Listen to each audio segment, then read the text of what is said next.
Ang pagpapatuloy. Sa napakadilim na lugar na ito ay makikita ang isang nagliliwanag na tali na tila nakasabit naman sa kung saan, at ang pinagsabaytan na iyon ay gustong marating ng isang nilalang kahit sa kadilimang ito. Sinasabi pa ng nagsasalita na ang tali daw na nagliliwanag sa kadiliman ay isang skill na pahihintulutan ka para mahanap ang daan sa kabila ng kadiliman. Sa totoo lang daw ang nagliliwanag daw na tali ay tinali niya sa isang bagay noong kinidnap siya ng halimaw. Pinakita naman dito na ang ating mga bida pala ang naglalakad sa kadiliman habang nakahawak sa sinusundan nilang tali. Pagkatapos noon ay tinanong ng isa kay Sangha kung pwede ba daw niyang malaman ang kanyang personal attribute. Si Sangha naman ay parang ayaw yun ipaalam kaya habang nag-aalala ay agad nitong sinabi na hindi daw sa wala siyang tiwala sa nagtanong na si Kim Dokja. Sinabi naman agad ni Kim Dokja na siguro daw ay hindi na lamang dapat niya tinanong yun. Dagdag pa nga ng ating bida na wag daw mag-alala si Sangha dahil yun daw ay isang matalinong pagpapasya na hindi basta-basta pagbibigay ng kanyang mga abilidad at kakayanan. Sa isip ng ating bida habang nagpapatuloy sa paglalakad sa kadiliman habang nakahawak sa tali ay, sa tingin daw niya na si Sangha ay gumawa ng karagdagang panunumpa nang siya ay nag-sign sa Starstream contract, na pinagbabawalan siya na ipaalam sa kahit na sino ang kahit na anong impormasyon at kapag ginawa niya ay pwede niya yun pagbayaran ng kanyang sariling buhay. Sinabi pa nito na ang tali daw na makakatulong para makaalis sa labyrinth, sa tingin daw niya ay kilala niya ang constellation na pwedeng magpahiram sa kanya ng kakayanang iyon. Hindi daw siya sigurado sa constellation kung saan ito nakipag-sign pero para nga daw ang constellation na yun ay nagdesisyon na i-train ng dalaga. Sinabi pa niya dito habang patuloy silang naglalakad na malalaman daw niya iyon kung gagana ang kanyang character profile skill dito pero sa tingin niya ay hindi. Agad na din naman niyang ginamit ang character profile skill at agad na tumambad sa kanya ang sabi ng system na ang target daw ng skill ay hindi pa naka-register ang character profile. Pagkatapos noon ay nag-anunsyo ulit ang system na sinabing ang character profile daw ng target ay kasalukuyan pang kinukolekta. Nagtaka naman doon sa nabasa ang ating bida sapagkat yun daw ay kakaiba dahil ang mensahe daw na yun ay ngayon lang niya nabasa. Kasunod noon ang anunsyo na naman ng system na ang channel #B-7623 daw ay nagbukas muli. Kasunod ulit ang napakalakas na namang pag-ilaw sa kanilang bandang itaas na katulad ng paglabas ng isang 2KB. Bahagyang nagulat ang ating bida habang papalabas ito sa napakalakas na liwanag. Maririnig pa ang boses nito na galit at napapamura dahil ang bastardo daw na si Biryu ay sinira ang ganda ng kanyang channel. Ang grupo naman ni Dokja ay medyo nag-alala sa paglabas nito dahil ang mga 2KB nga ay mga nilalang na naghahatid ng trahedya sa bawat lugar na puntahan nito. Natutuwa namang lumabas si 2KB Biyong at sinabi sa lahat na okay lang ba daw sila habang wala siya. Commendat pa nga ito at nagpa-cute tanda ng masaya talaga ito. Mga ilang minuto pa ang lumipas, sa napakagandang underground na riles ng tren na ito ay makikita ang babaeng si Hui Won. Kumakain ito ng mabilis at ang binabangayan nitong kainin ay ang hita ng ground rat. Napawaw pa ito sa kinakain dahil yun daw ay talagang napakasarap. Sa tabi naman niya ay si Kim Dokja na sinabi sa gutom na si Hui Won na maganda daw yun dahil marirecover daw niya ang kaunti niyang kalusugan kapag kinain niya yun.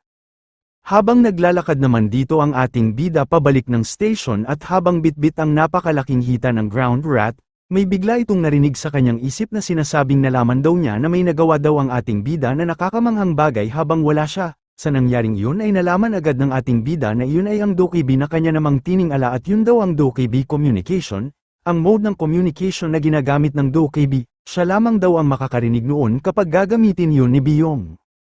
Habang palutang-lutang nga ang 2KB na ito ay possible pa na kunwari ay wala siyang ibang ginagawa. Sinabi pa ng ating bida na ang ginagawa daw ng 2KB ay isang paglabag sa patakaran na paggamit ng skill ng 2KB na yun sa incarnation tulad niya. Kaya tinanong na ni Kim Dokja ang 2KB kung pinatawag ba daw siya dahil sa kanya. Sumagot naman ang 2KB na hindi daw niya pwedeng sabihin na dahil yun sa kanya.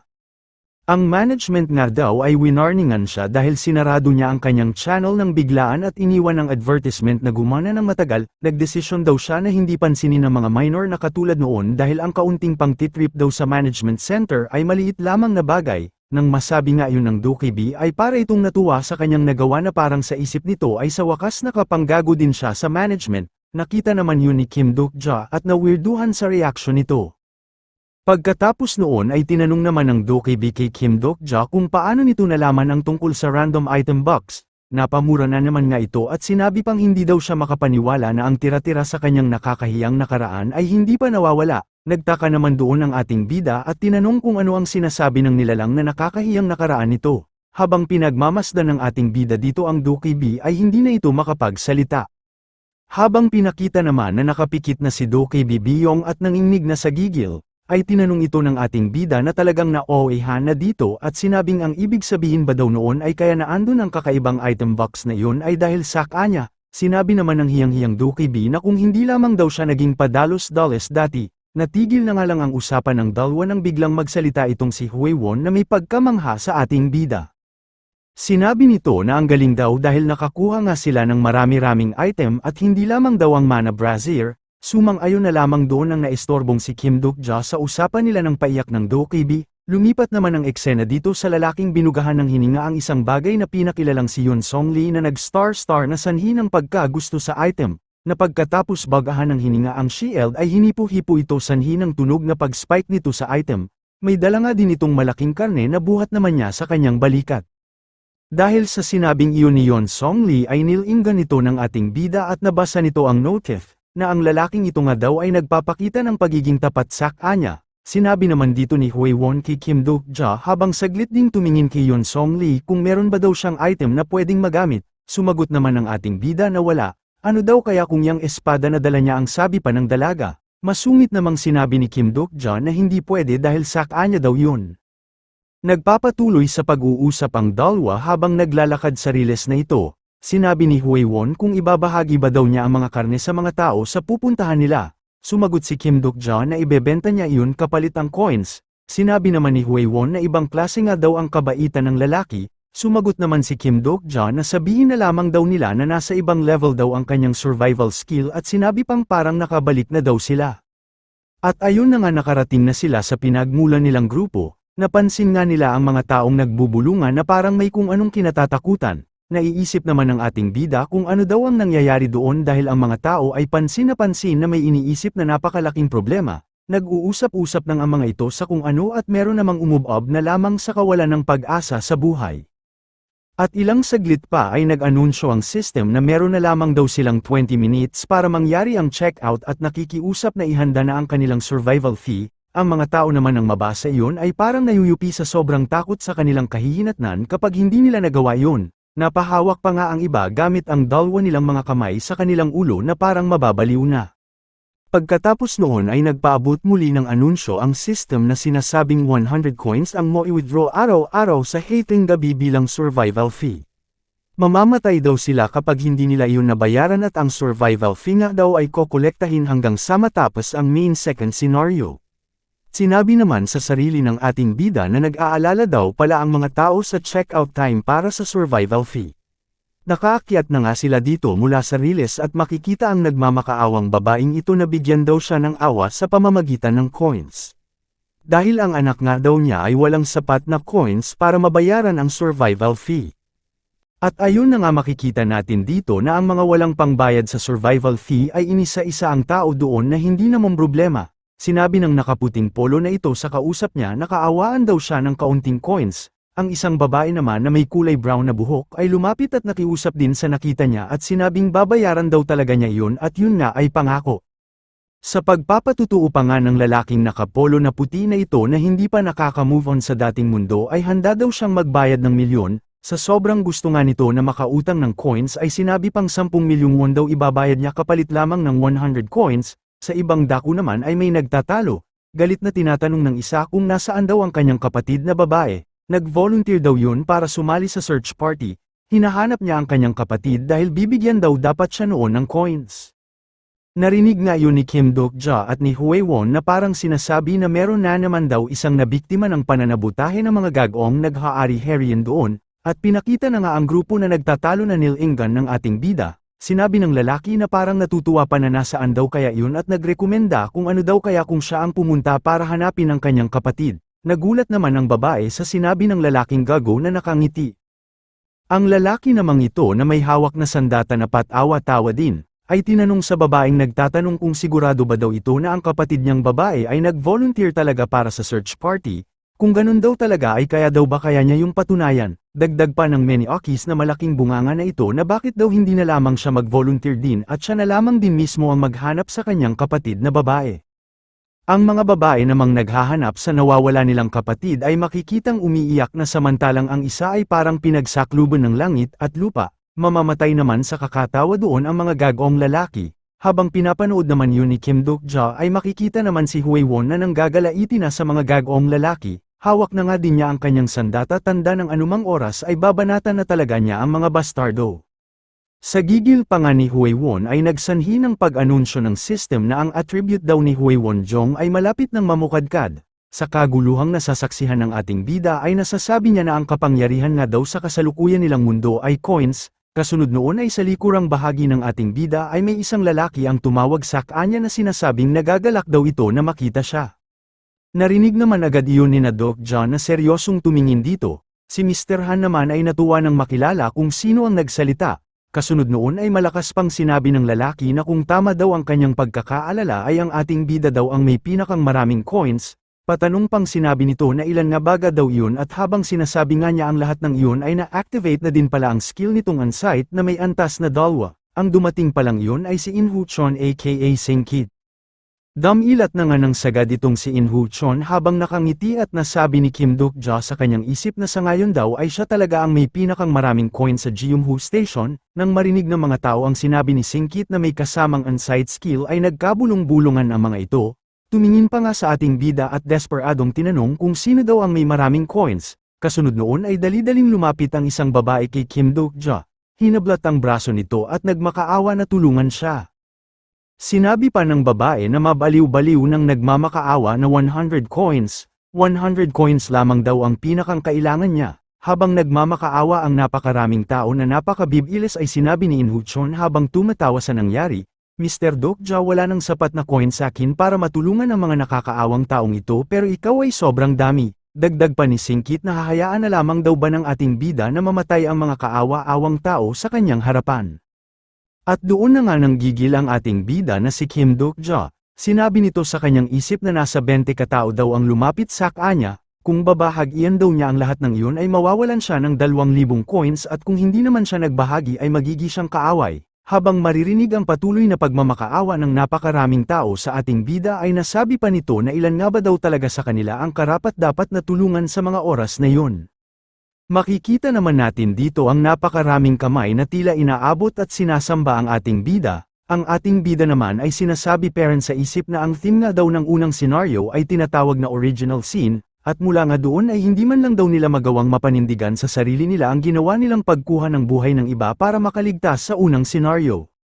Sa intense nga na kaguluhan na malapit nang mapunta sa karahasan ay makikitang natutuwa ang Dokaibing ito na makikita sa monitor ng station. Tawang-tawa ito na sinasabing magiging kapana-panabik nga daw yun at sinabi ding meron na lamang daw silang 10 minuto bago mangyari ang check-out, habang pinagmamasdan ng ating bida ang mga tao na kulang na lang ay dilaan ang kanyang paa ay nag-iisip ito kung ano ang dapat niyang gawin sa sitwasyon na yun, napapikit na nga din ito na parang sinasabi na sinasagad talaga siya ng Singkit na yun.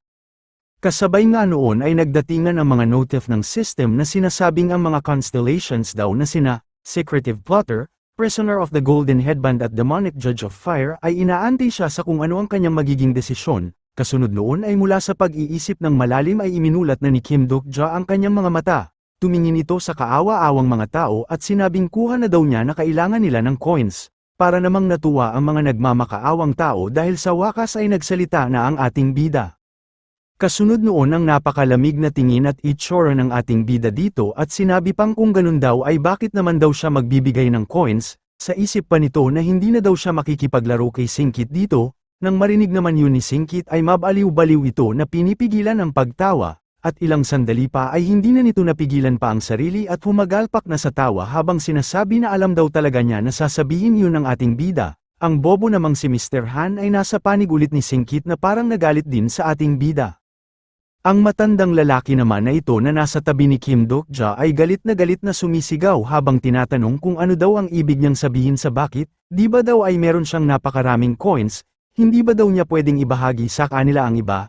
Ang tanong pa nito, nag-iinit na nga dito ang ating bida habang pinagkakaisahan siya ng halos lahat ng tao doon, At habang nanlilisik ang titig nito sa tawang-tawang si Singkit ay sinasabi pa ni Singkit na ganun daw siya simula ng araw na dumating siya doon, nagawa pa nga daw nitong ibenta sa mga nangangailangan ang dala nitong pagkain kapalit ang coins. Kasunod noon ay sinabi pa ni Singkit sa ating bida kung alam ba daw niya kung ilang tao ang posibleng makaligtas kung hindi niya ibinenta sa mga tao doon ang mga pagkain na kanyang dinala. Sa epekto naman ng unsight skill ni Singkit ay naulol na naman ang mga tao at nagsisigaw sa harap ng ating bida na ibalik daw niya ang kanilang mga coins. Ang iba naman ay sinasabing tama daw si Singkit at gusto daw nila na ibalik ng ating bida ang kanilang coins. Gusto naman sanang magpaliwanag ni Sangha sa pagsabi nito sa mga tao na huminahon ang mga ito ay hindi na nga natuloy dahil grabe talaga ang galit ng mga tao. Desperado na ang mga ito na magkaroon ng pambayad sa survival fee na wala ng 10 minuto ang nalalabi. Nagsalita na nga din itong si Lieutenant Yun Song Lee na pinagtatanggol si Kim Dokja sa pagsasabi ng hindi daw ganoon ang ating bida. Pagkatapos noon ay sinabi na naman ng naghaari-hari ang si In Hu Chon na sinasabi sa ating bida na bibigyan niya daw ito na huling tsansa, at sa hudyat nga ng pagdilat ng sagad nito ay inutusan na nito ang ating bida na sinabing ibalik daw niya ang coins ng mga tao doon. Sinagot naman agad yun ni Kim Dokja na paano daw kung tumanggi siya na nanlaki na din ang mga mata na parang handa na itong makipagpatayan. Sa tensyon naman sa pagitan ni Singkit at Kim Dokja ay naghanda na si Huaywon para protektahan ang kanyang grupo. Itinaas na nga din ng batang si Hilyong ang kanyang napakalupit na sandatang bungo sa spinal cord. Sa isinagot nga na yun ng ating bida ay sinabi ni Singkit na kung ganun daw ay ang mga bagay daw ay mabilis na magiging hindi kaaya-aya.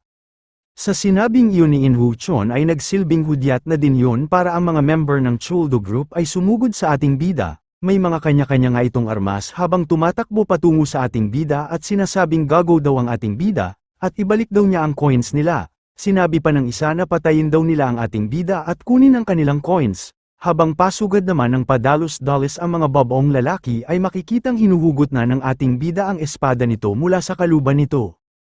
Hindi naman yun pinansin ng mga babaong lalaking ito at nagtuloy-tuloy sa napakabilis na pag-dive patungo sa ating bida habang sinasabing mamatay daw ang bastardong si Kim Dokja. Nang nasa distansya na nga ang isang babaong lalaki ay syempre distansya na din ito ng ating bida kaya napakabilis nitong iwinasiwas ang spadang Unbreakable Faith, at sa napakabilis ng pag-dive ng nasa unahang lalaki ay namalaya na lamang niya na naiwan na ang dalawa niyang kamay na hawak pa ang sandata nito. Bigla na nga ding napahinto ang mga nakasunod na lalaki dahil may napanood itong palabas na may titulong The Flying Hands.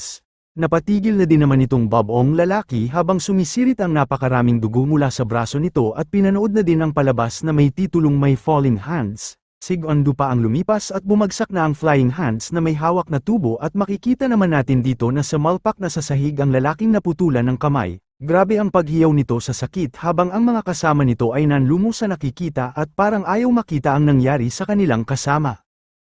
Habang naghihihiyo nga ng parang asong ulol ang lalaking naputulan ng mga kamay at sa harapan ng naka-first blood na Unbreakable Faith. Tinanong pa ni Kim Dokja na nakakaawa naman daw, dagdag pa nito na sinisisi ba daw talaga nila siya sa kasalukuyan nilang sitwasyon. Siya ba na nag-adapt sa kasalukuyang nangyayari sa mundo o sila na hindi pero nag-move on? At makikita nga ang napakalamig na titig ng ating bida sa mga tao doon habang hawak ang kanyang nanggagalit na espadang Unbreakable Faith. Pagkatapos po noon ay doon na po muna nagtatapos ang ating series. Sana po ay mag-iwan kayo ng like at comment para sa Hansa na mapasama sa sunod nating video. Salamat po. Ang nakikita naman po ninyo ay ang mangyayari sa sunod nating episode kaya sana po ay antayin ninyo. Shoutout na din po sa aking malulupet na mga taga-subaybay. Mabuhay po kayong lahat at mag-iingat po kayo.